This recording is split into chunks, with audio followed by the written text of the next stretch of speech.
चलो स्टार्ट करूया. तर मी म्हणताय तर करूया. डिझाईन ऑफ की.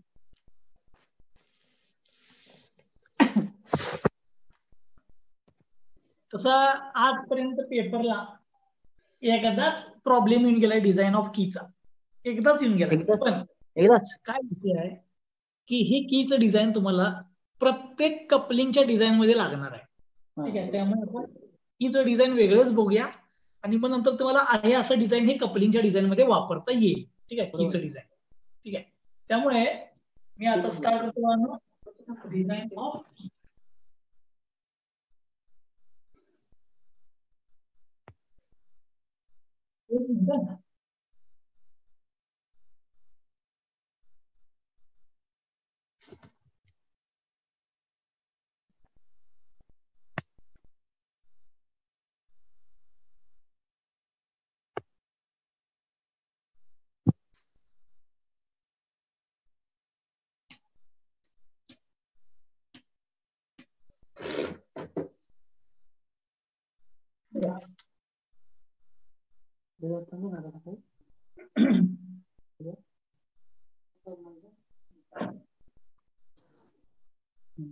डिझाईन ऑफ की.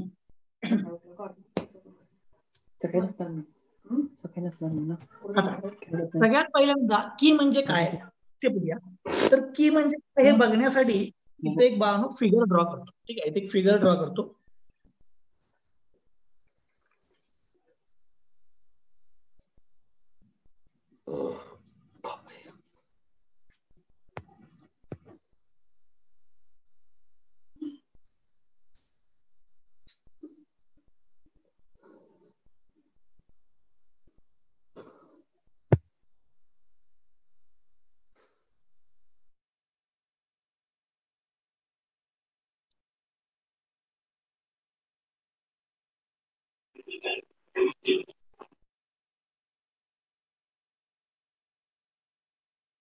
बघा मी इथे एक फिगर ड्रॉ केली. तर या फिगर मध्ये काय आहे, एक शाफ्ट आहे आणि या शाफ्ट वरती एक पॉवर ट्रान्समिटिंग इलेमेंट आहे. हा मला ह्याच्यामध्ये काय करायचं आहे, इन्सर्ट करायचं आहे. पॉवर ट्रान्समिटिंग इलेमेंट ह्या शाफ्ट वरती इन्सर्ट करायचं आहे. शाफ्ट मोठा आहे पण मी तेवढा छोटा पोर्शन दाखवलाय शाफ्टचा. तर हा जो पॉवर ट्रान्समिटिंग इलेमेंट आहे जो ह्याच्यामध्ये इन्सर्ट करणार आहे, नॉर्मली ह्याला म्हणतो बाळांनो आपण हब. हा जो पोर्शन असतो बाहेरचा हब. आणि मग या शाफ्ट वरती इथे एक स्लॉट आहे बघा, की स्लॉट. सेम असाच की स्लॉट इथं हब वरती पण आहे बघा, इथं आहे काय की स्लॉट. मग हे याच्यामध्ये इन्सर्ट केलं तर इथं बघा एक रेक्टँग्युलर किंवा स्क्वेअर ओपन स्पेस राहते. त्याच्यामध्ये आपण त्याच साईजची काय करतो, की इन्सर्ट करतो. त्याच साईजची ही की इथे इन्सर्ट करतो, हे याच्यावरती घेऊन. म्हणजे हे इन्सर्ट केल्यानंतर काय होणार, जर समजा शाफ्ट रोटेटिंग असेल तर या शाफ्टची या थ्रू की या हबला पॉवर ट्रान्समिट होणार, किंवा उलट या हबची थ्रू की या शाफ्टला पॉवर ट्रान्समिट होणार. त्यामुळे कोणता पण पॉवर ट्रान्समिटिंग एलिमेंट जर शाफ्ट वरती तुम्हाला बसवायचं असेल तर तुम्हाला काय करावं लागते, त्याच्यामध्ये की बसायला लागते, की इन्सर्ट करावं लागते. ही की काय करते, या दोघांच्या मधली रिलेटिव्ह मोशन जी आहे, म्हणजे असं असं फिरणे हे बंद करते, प्लस एकाची दुसऱ्याला पॉवर ट्रान्समिट करते. त्यामुळे कीचं जे फंक्शन आहे ते फंक्शन काय, to transmit the power from shaft to hub or shaft to hub or hub to shaft. ठीक आहे. याची याला जाईल किंवा याची जाईल. अँड दुसरं फंक्शन काय, to prevent the relative motion between this two. त्या दोघांच्या मधली रिलेटिव्ह मोशन प्रिव्हेंट करणे हे बाळांनो ह्या कीचं काम आहे. ठीक आहे. त्यामुळे कीची दोन मेन फंक्शन आहेत. ठीक आहे. मग नॉर्मली की म्हणजे काय, तर की म्हणजे काय, it is the mechanical element which is use to connect transmission shaft and the rotating machine element like pulley, gear, sprocket, flywheel. म्हणजे असे जे काही मेकॅनिकल इलेमेंट आहेत ते सगळे आपण शाफ्टला कनेक्ट करण्यासाठी आपण काय यूज करतो, की यूज करतो. मग ही की बघा जरा असं लक्ष द्या, मी इथे इन्सर्ट केली तर हा तुमचा शाफ्ट आहे आणि हा बाहेरचा हब आहे. समजा हा बाहेरचा हब आहे. ह्या दोघांच्या मध्ये ही की आहे. तर शाफ्ट रोटेट झाला तर ही हबला मोशन ट्रान्समिट करते. पण काय होते, ही मोशन ट्रान्समिट करताना हा शाफ्ट इथं फोर्स अप्लाय करतो आणि हा दुसरा इलेमेंट असतो त्याला तो अपोज करतो. म्हणजे या मधल्या पोर्शन मध्ये ही की शिअर व्हायची पॉसिबिलिटी जास्त असते. जेवढी याची शिअर स्ट्रेंथ तेवढी बाळानं काय असते, टॉर्क ट्रान्समिटिंग कॅपॅसिटी या कीची जास्त असते.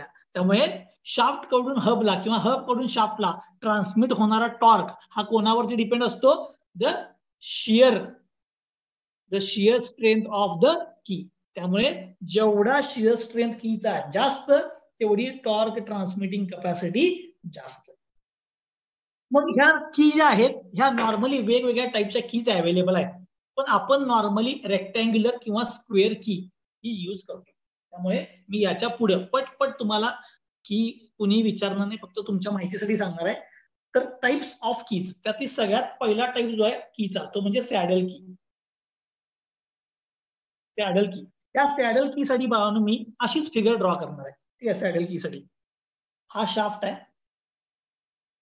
म्हणजे एंड दाखवलाय, हा एंड शाफ्ट, आणि हा हब इन्सर्ट केल्यानंतर हा बाहेरचा पोर्शन, हा हब आहे. हा शाफ्ट आहे, हा हब आहे. तर याच्यामध्ये मी समजा ही की इन्सर्ट केली, अशी की इन्सर्ट केली, तर एक सांगा मला, ह्या केसमध्ये हा कीवे तुमच्या शाफ्ट वरती पण आहे, शाफ्ट वर पण आहे आणि हब वरती पण आहे. इथं बघा फक्त कीवे मी कुठे जनरेट केलाय,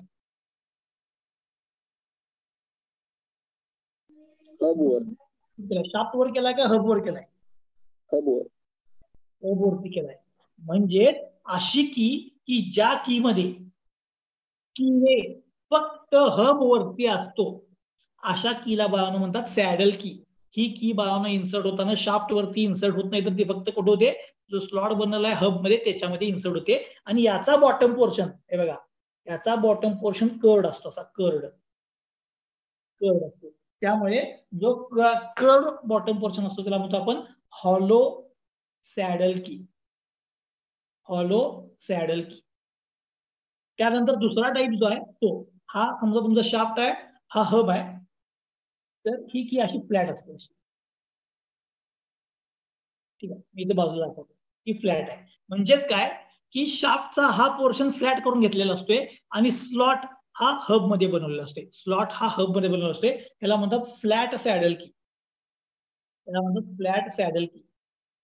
आता गंमत काय आहे, तर आपण की कशासाठी यूज करतो, तर पॉवर ट्रान्समिटिंग कॅपॅसिटी, म्हणजे पॉवर शाफ्ट कडून या हबला ट्रान्समिट व्हावी म्हणून. पण काय झालं, इथं ती की फक्त बाळांनो कुठं आली आहे, हब मध्ये आले, याचा एकही पोर्शन शाफ्ट मध्ये गेलेला नाही. त्यामुळे ज्या वेळेला हाय टॉर्क ट्रान्समिट होणार, त्यावेळेला हा शाफ्ट नुसता फिरेल आणि इथं स्लीप जनरेट होणार, त्यामुळे सॅडल की मध्ये स्लीप जनरेट व्हायची पॉसिबिलिटी जास्त असते.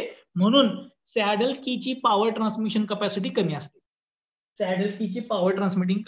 असते. त्याचा दुसरा टाइप म्हणजे फ्लॅट सॅडल की, म्हणजे फक्त याचा एंड फ्लॅट करतात कुणाचा, शाफ्टचा, आणि पुन्हा की स्लॉट जो हब वरती आहे त्याच्यामध्ये ही की इन्सर्ट करतात. मग याच्यापेक्षा याच्यामध्ये पॉवर ट्रान्समिटिंग कॅपॅसिटी जरा जास्त असते.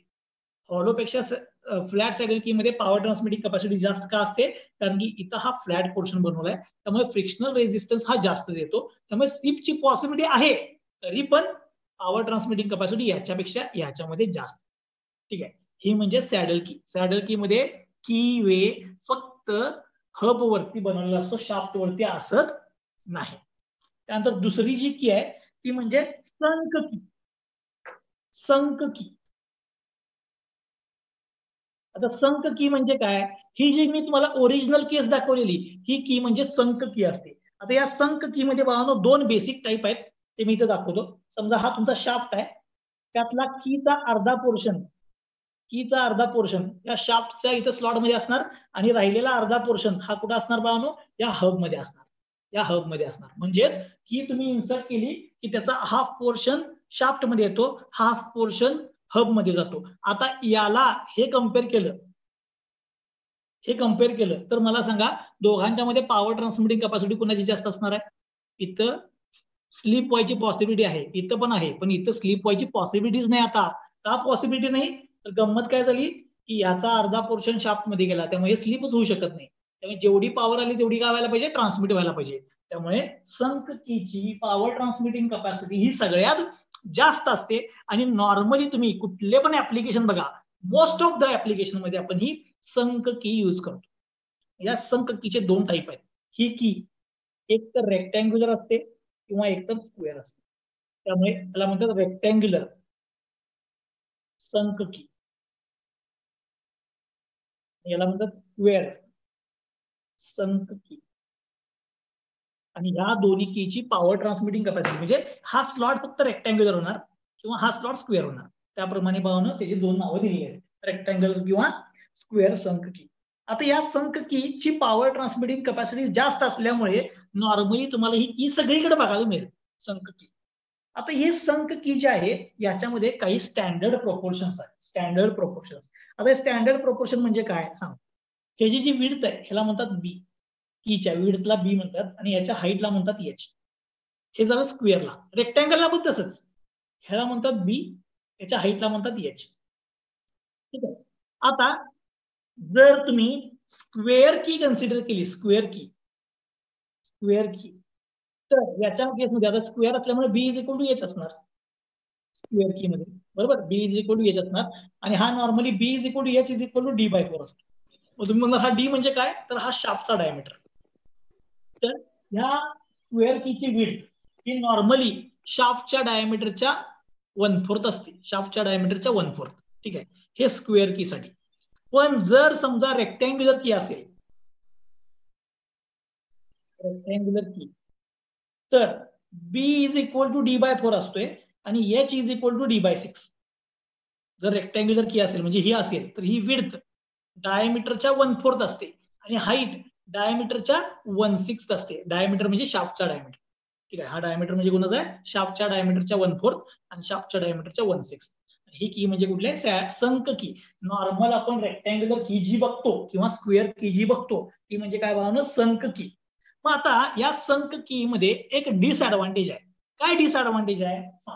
समजा मी हा शाफ्ट इथं इन्सर्ट केला किंवा हा हब ह्याच्यावरती आणला आणि या दोघांच्या मध्ये मी की टाकली, की बसवली. आता नॉर्मली की बसवताना काय असतात?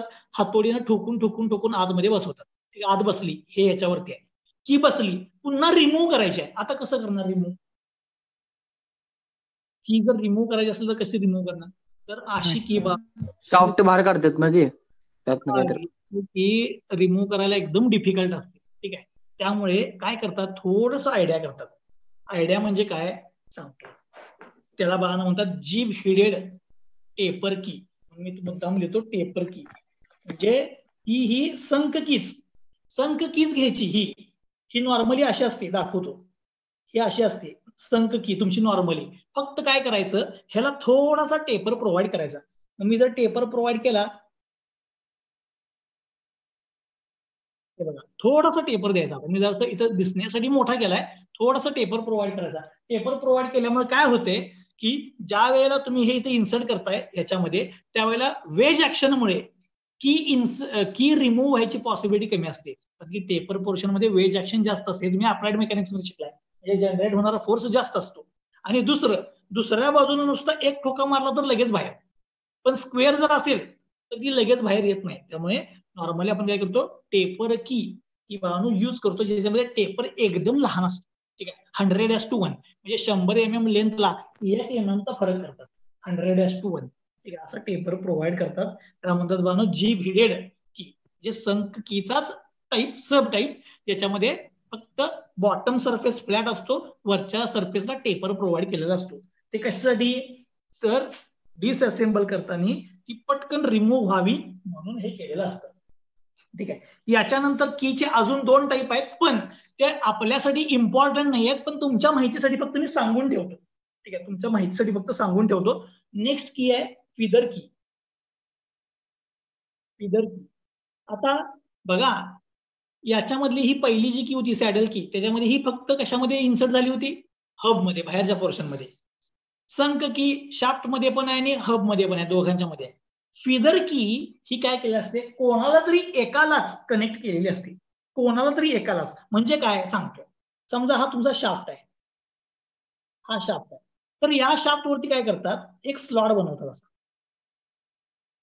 असा एक स्लॉट बनवतात आणि हबच्या पोर्शनला तो पूर्ण कट करतात तिथं, असं वरती पूर्ण कट करून घेतात, एवढे वरती कट करून घेतात आणि मग याच्यामध्ये ती की इन्सर्ट करतात. आता ही की म्हणजे याशी असते आणि ह्याला होल असतात, दोन्ही होल. मग हे काय करतात माहिती काय? हे दोन होल ही की इथं आणून बसवतात आणि वरून त्याला काय करतात? बोल्टिंग करतात. बोल्टिंग म्हणजे आपला स्क्रू लावायचा रे, फक्त स्क्रू लावला की बाळांनो काय होते की बाहेरचा पोर्शन याची रिलेटिव्ह मोशन काय होते बाळांनो? अवॉइड होते. ठीक आहे. आणि अशी जी की असते याला काय म्हणतात? फिदर की. आता ही फिदर की कोणाला तरी एकालाच कनेक्ट होते, एकतर शाफ्टला किंवा हबला.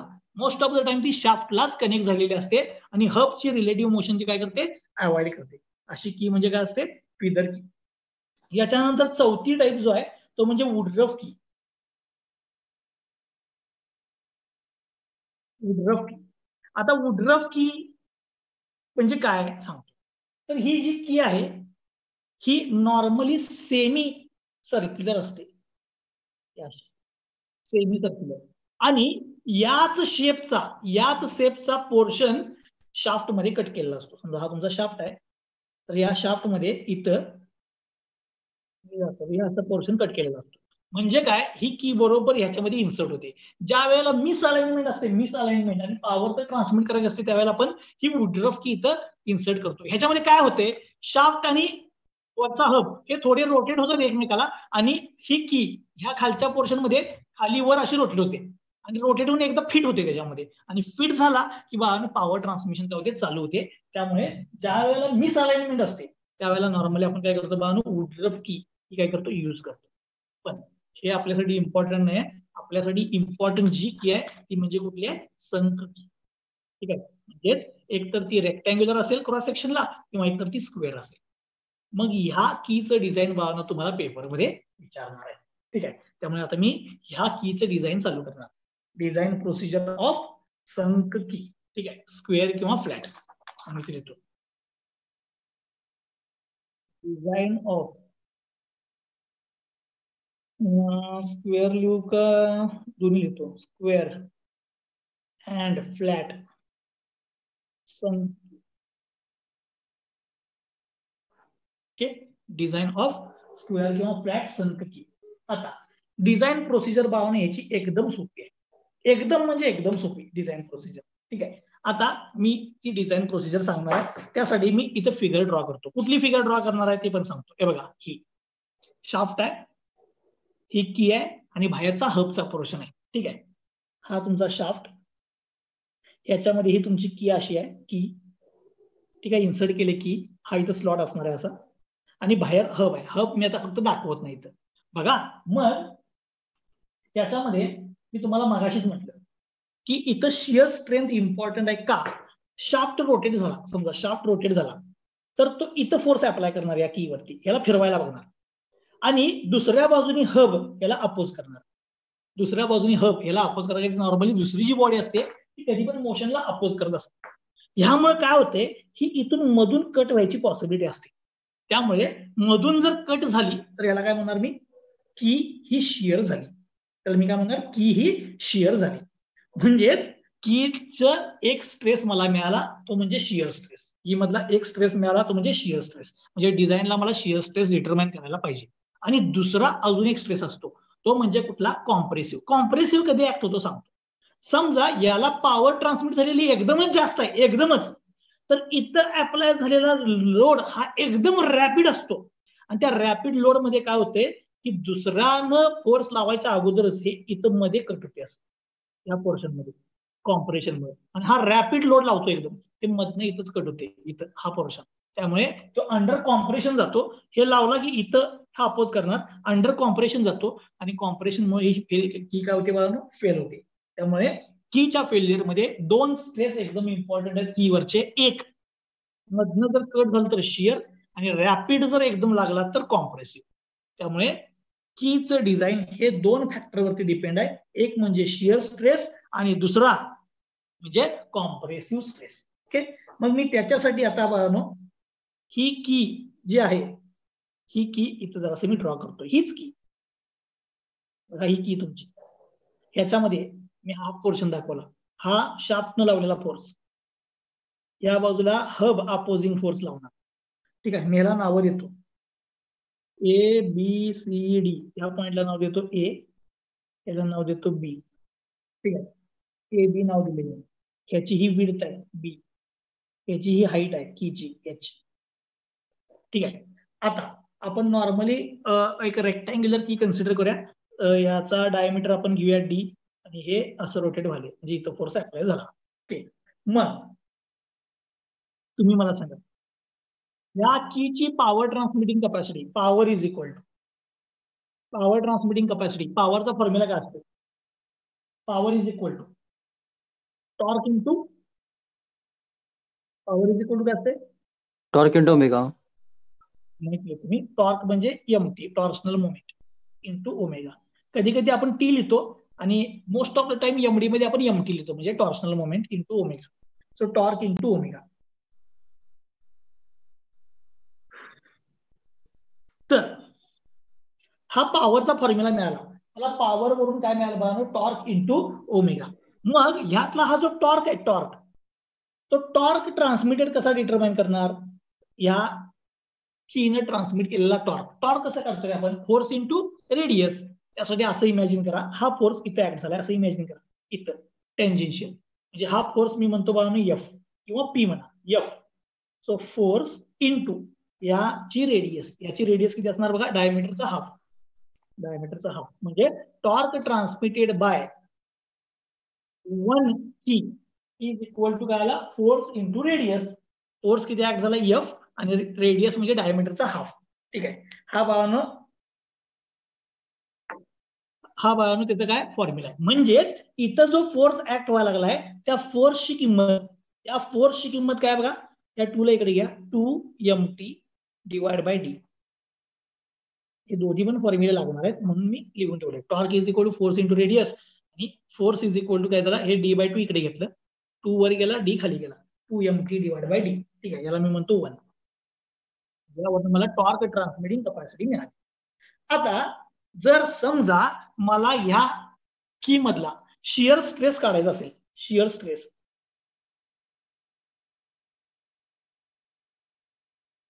की मध्ये जनरेट झालं shear stress is equal to, shear stress कसा काढतो रे आपण? शिअर स्ट्रेस तर F is equal 2mt divide by किती दिलेलं आहे ते? डी आहे. 2 इकडे गेला, डी खाली आला, 2 इकडे गेला, खाली आला. टाऊ कसा काढतोय शिअर स्ट्रेस इथला? शिअर स्ट्रेस कसं काढणार? Force divide by area. आता इथं फोर्स किती ऍक्ट व्हायला लागलाय रे? F divide by area. बघा जरा लक्ष द्या बाळानो, हे मधून जर कट झालं तर हे कसं दिसेल हे दाखवतो. जर की मधून कट झाली, एक अर्धा पोर्शन वर राहील, अर्धा पोर्शन खाली जाईल, बरोबर आहे. हे कट झालं म्हणजे ही हाईट किती असणार तुमची? h/2. किती आहे तुमची? बी. आणि इथं कट झालं बघा, इथं, बरोबर आहे. म्हणजे इथं शिअर स्ट्रेस ऍड झाला, बरोबर. हे आहे की नाही, हे असं असणार ना 3D मध्ये बघितलं तर, ही तुमची अशी की असणार, बरोबर. मधनं कट झाली तर ही असं दिसणार. हा तुमचा शिअर स्ट्रेस ऍक्ट झालेला एरिया आहे. हा एरिया किती येणार सांगा? याची विड्थ किती आहे? बी. आणि कीच्या लेंथला समजा मी एल म्हणतो, एल ही कीची लेंथ आहे, अशी लेंथ असणार ना इकडे, लेंथ एल. म्हणजेच फॉर्म्युला काय येणार? B into L. So force divide by area, आणि एरिया काय दिला मी? बी इंटू एल. म्हणून मी तो दाखवले. पेल झाल्यानंतर हे 2 हाफ झाले याचे, तर ह्या इथं तुमचा स्ट्रेस ऍक्ट झाला. So area width into length, width into length. Okay, आता फोर्सची किंमत मी शोधली इथं बघा, इक्वेशन 1 मध्ये, इथं पुट करा. Tau is equal to F म्हणजे किती आहे?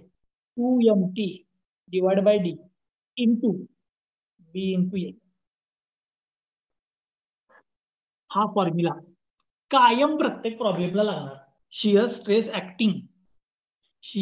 Acting in a key 2mt divide by D B L. पाठ होऊन जातोय आणि 1-2-4 प्रॉब्लेम झाले, कारण की हे कपलिंग मध्ये प्रत्येक प्रॉब्लेम लागते. Shear stress is equal to 2mt divide by DBL. 2mt म्हणजे काय? टॉर्क. डी म्हणजे डायमीटर ऑफ शाफ्ट. बी म्हणजे काय? विड्थ. आणि एल म्हणजे काय? कीची लेंथ. ठीक आहे, हा शियर स्ट्रेस मिळाला. आता लास्टची स्टेप राहिली आहे डिझाईनची, ती म्हणजे अजून दुसरा स्ट्रेस कुठला आहे? Compressive stress. Secondly compressive stress.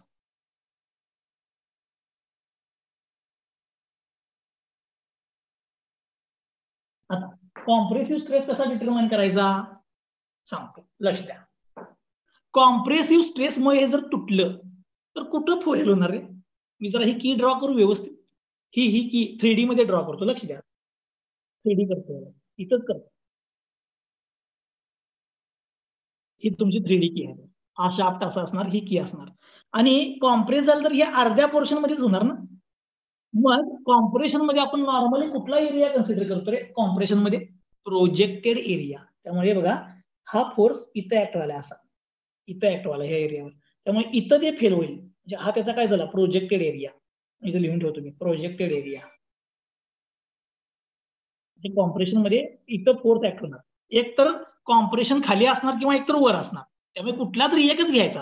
जास्त टॉर्क लागलाय म्हटल्यानंतर ते खालचं येणार, बरोबर. मग या खालचा मला एरिया एवढाच कन्सिडर करायला पाहिजे. हा एरिया मी लिहिणार आहे आता. ठीक आहे, हा एरिया खालचा. ठीक आहे, मग compressive stress is equal to काय येणार? Force divide by area. Force म्हणजे F डिवाइड बाय एरिया. बघा हा एरिया येणार, प्रोजेक्टेड एरिया. हा एरिया किती येणार सांगा? हाईट किती आहे बघा याची? h/2. अर्धाच आहे ना. टोटल h आहे, त्याचा हाफ h/2. आणि ही याची लेंथ. सो h/2 इंटू काय येणार? लेंथ. लिहितो h/2 इंटू लेंथ. हा त्याचा काय आला? एरिया आला. आता बाकीच्या किमती सगळ्या येतो. फोर्स इक्वेशन 1 वरून काय बघा? 2mt divide by D into 1 divide by हा h/2 इंटू हा एल.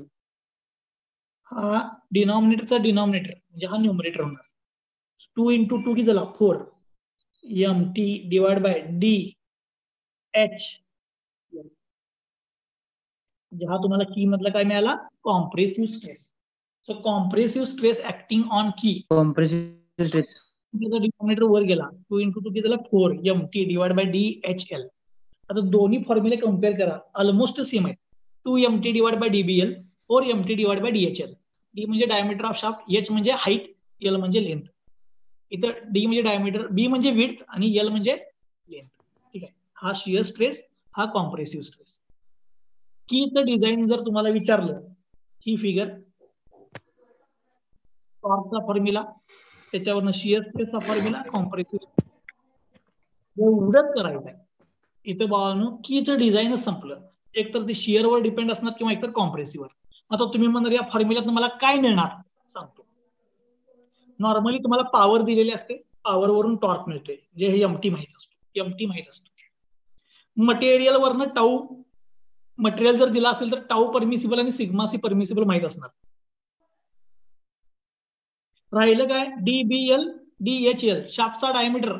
शाफ्ट डिझाईन तुम्ही बघितले, शाफ्टचं डिझाईन तुम्हाला करता येते, त्यामुळे डी माहिती आहे. राहिला बीएल आणि एचएल.